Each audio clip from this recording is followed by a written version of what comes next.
Warm greetings to all of you. ఒక చిన్న కథ. ఒక వ్యక్తి తను పనిని ముగించుకొని తన గ్రామానికి తిరిగి వెళ్తూ ఉన్న క్రమంలో నది ఒడ్డు నడుచుకుంటూ వెళ్తున్నాడంట.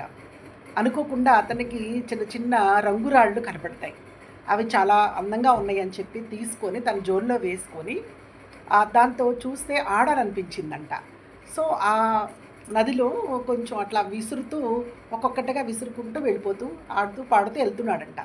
ఇంతలోకి ఒక పెద్ద ఆయన వచ్చి చూసి ఆ రాళ్ళు ఏంటో చాలా విలువైనలాగా అనిపిస్తున్నాయి, ఒక్కసారి బంగారు గుట్ట దగ్గరికి వెళ్దామని చెప్పి ఆ బంగారు గుట్ట దగ్గరికి తీసుకెళ్ళి చూపిస్తే అది చాలా విలువైన రాళ్ళలాగా గుర్తించి అది నీకు 1,00,000 ఇస్తాను ఒక్కొక్క రాయికి అని చెప్పి అంటాడంట. అయితే బాగా ఏడుస్తాడంట ఆ వ్యక్తి. అయ్యో ఎందుకు ఏడుస్తున్నావు? కాదులే 2 ఇస్తాను, 2,00,000 ఇస్తానంటే ఇంకా ఏడుస్తాడంట.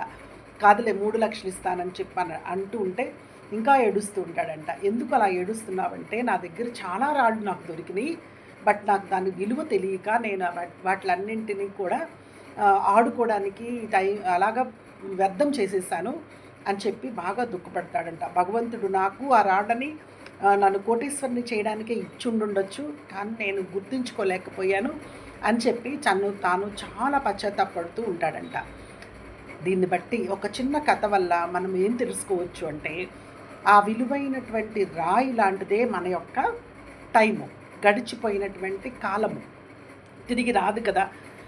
విసిరేసినటువంటి ఆ యొక్క రాయి ఎలాగ నీళ్ళల్లో పడిపోయిందో అలాగే అయిపోయినటువంటి కాలం గురించి మనము ఏడ్చుకున్నా మనకి ఏ ఉపయోగం ఉండదు. వయసు పెరుగుతూ ఉంది, మన యొక్క జ్ఞానం కూడా పెరగాలి, మన ఆయుష్ తగ్గుతూ ఉంటుంది. సో మనము మరుసటి క్షణం ఏంటో అనేది మనకు తెలియదు.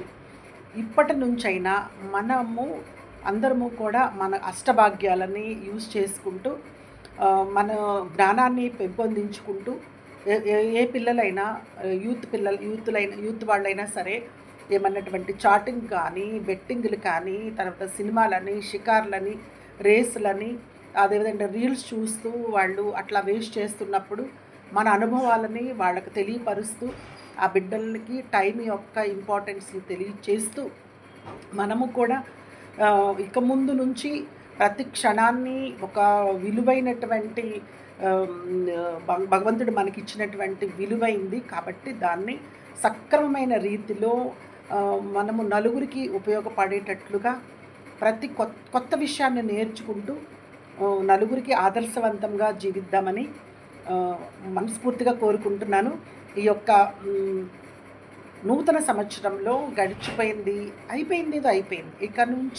ఇప్పటి నుంచి మనందరం ఎల్కేజీ స్టూడెంట్స్ లాగా మన యొక్క వృత్తిలో కానీ, మన కుటుంబంలో కానీ, మన యొక్క వెల్విషర్స్ దగ్గర, పెద్దల దగ్గర, చిన్నల దగ్గర, మన తోబుట్టువుల దగ్గర, అందరి దగ్గర కూడా మంచిగా ఆదర్శవంతమైన బిడ్డలుగా ముందుకు వెళ్ళాలని, మీరందరూ బాగుండాలి, అందులో మనం ఉండాలి. సర్వే జన సుఖినో భవంతు.